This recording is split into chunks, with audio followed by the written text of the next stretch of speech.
Colin's journey is like me sort of 20, 30 years ago. It's like where I would have been. That character just like literally made my heart jump out of my throat. I couldn't get through the scenes. Like, you know, they were difficult. I might surprise you with that pencil later on. Whoa! Now that's a sin.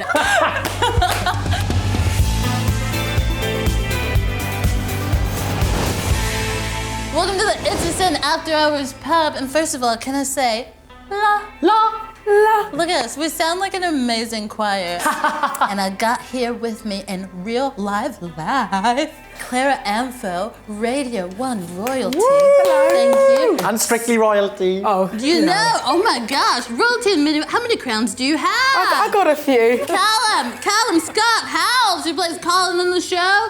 You're so amazing. I can't wait to get into how you felt about everything.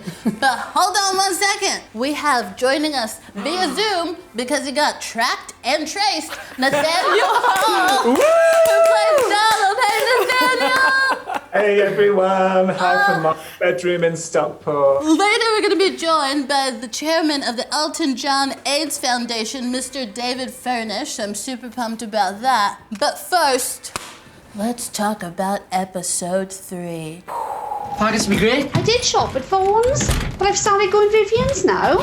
His faggots are better. Love a faggot, thanks. Can I start this conversation Please. just by saying that you are absolutely phenomenal.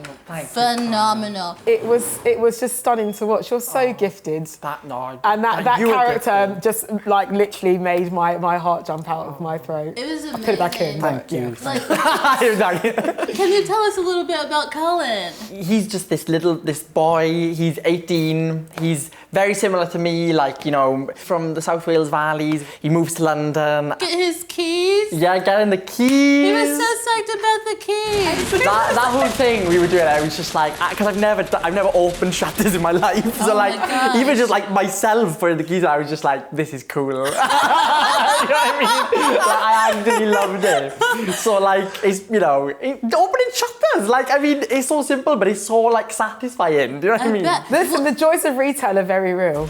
Where are you tonight? We might go to Supernatural. Donald says his mate Chris goes there. He knows Boy George. He can get us into the VIP area. Come on, sweetheart. We're off. Bye. So in this episode, we saw Richie meet his new boo.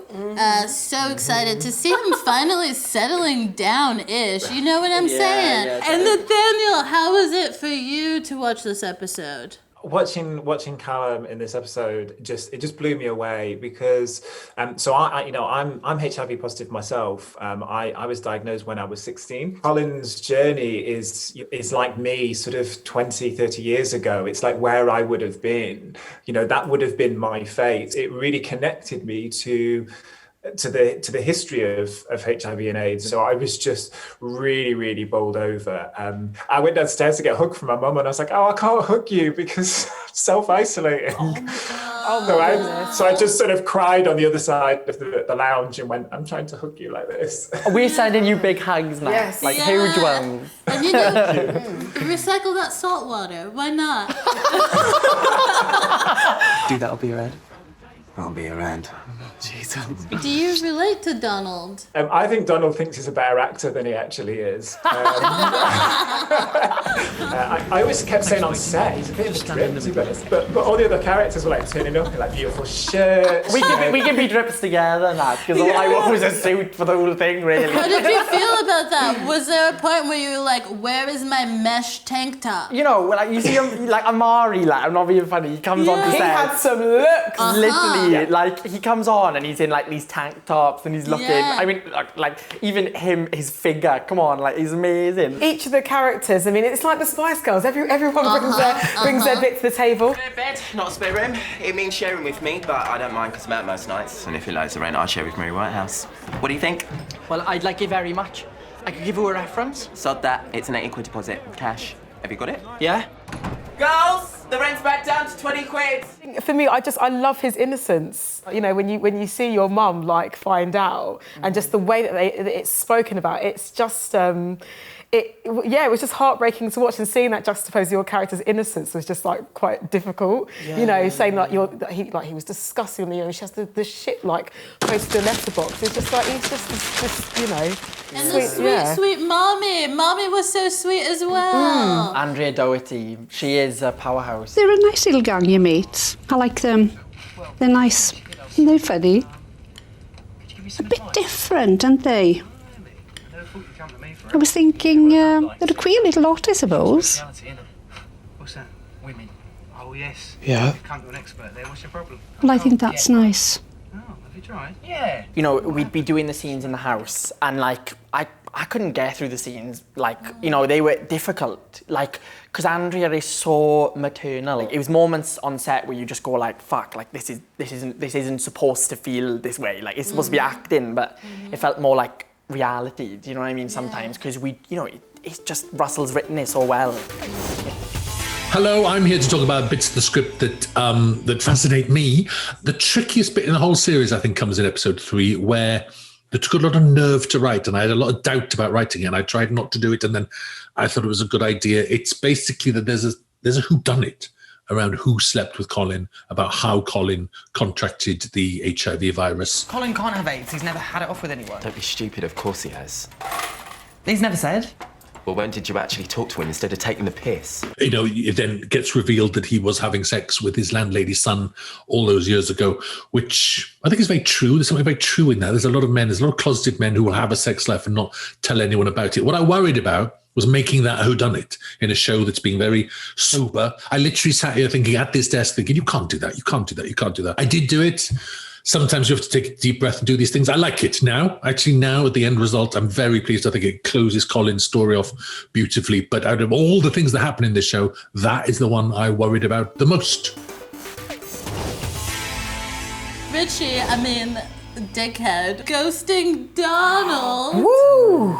I know, right? Oh my God. In the pouring rain, and that, let me tell you, that was real Mancunian rain. And it was the end of a really long, stressful day. And it was only a really short scene for me to come and do. Everyone was just like fed up. Like the crew had been out in the rain all day, and then it stopped raining. They were like, great, we'll get this scene done. And I started doing it, and it just went like torrential. But yeah, he ghosted, but I get it. I understand it. I understand his fear. You know, I think when Russell wrote something in the Observer a few weeks back, which was like, you know, how he said he looked away during the HIV and AIDS crisis, and it's like there's no shame in that, because I think so many gay men did, because it's terrifying. So I kind of forgive Richie a little bit for being a dick and for looking away. That moment where Richie and Donald were trying to figure out the condom, it was so adorable. I was like, these guys are good actors, because you were looking at it like it was from outer space. The condoms, they had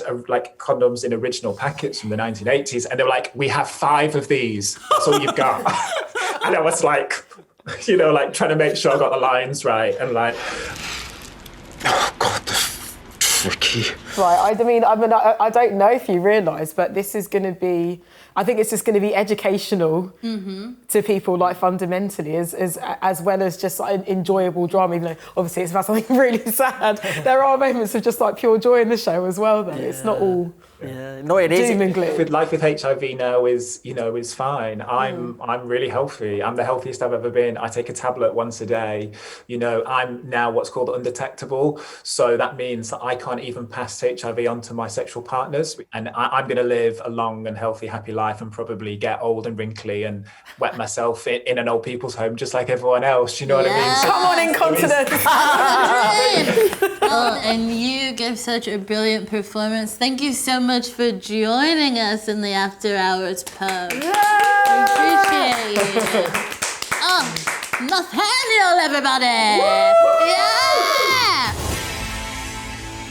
We're about to welcome on the amazing, chairman, of the Elton John AIDS Foundation. It's Mr. David Furnish! Yes. Hello! Hello! Oh my goodness. Thank you for having me. So happy to have you. So happy to see the giant pencil behind you. I think it should be noted. It's very important. Looks great. I might surprise you with that pencil later on. Whoa! I love it. There's streaming in him. Now that's a sin.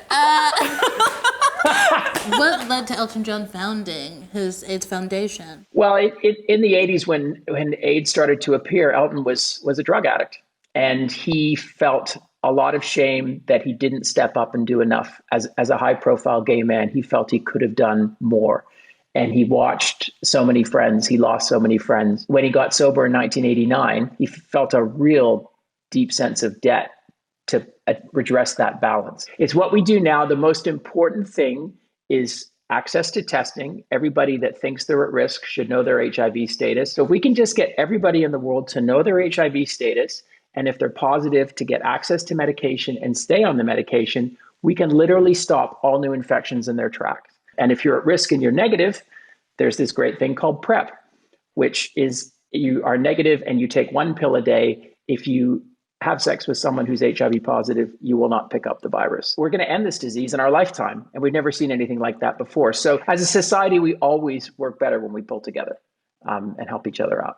What would a young David, what would you have made of a show like It's a Sin? Would you have needed a show like this when you were growing up? Oh my God. I mean, that was one of the biggest problems. There were so few role models. When I tried to come out to my mother, I was studying business at university. There wasn't a single out person in business that I could point to and say, well, look at David Geffen or look at Tim Cook at Apple. To have a series like this at that time for me, I would have watched every episode and been drawn to it so strongly because I would have connected and related to those people so much at that time.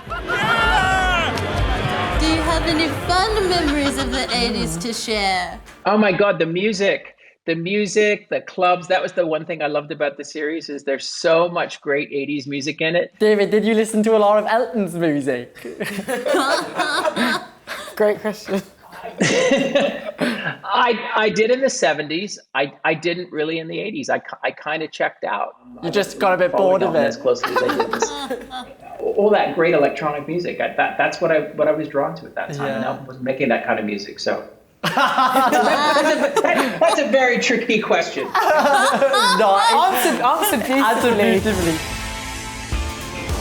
You may recognize this as the pink cup of Pink Palace. Oh my God, I haven't even seen it. It's full of loads of la. Now, this game is called Song or Script. We are gonna figure out if these quotes in this cup come from an Elton John song or if they are from It's a Sin. Okay. Yeah! Now, Mr. David Furnish, as our special guest and unofficial Elton John consultant, we'll be looking to you for help. Okay, let's get started. First quote. You know you can't hold me forever. I didn't sign up with you. I'm not a present for your friends to open. Oh. Huh! Someone standing up for themselves right there. Song. Damn.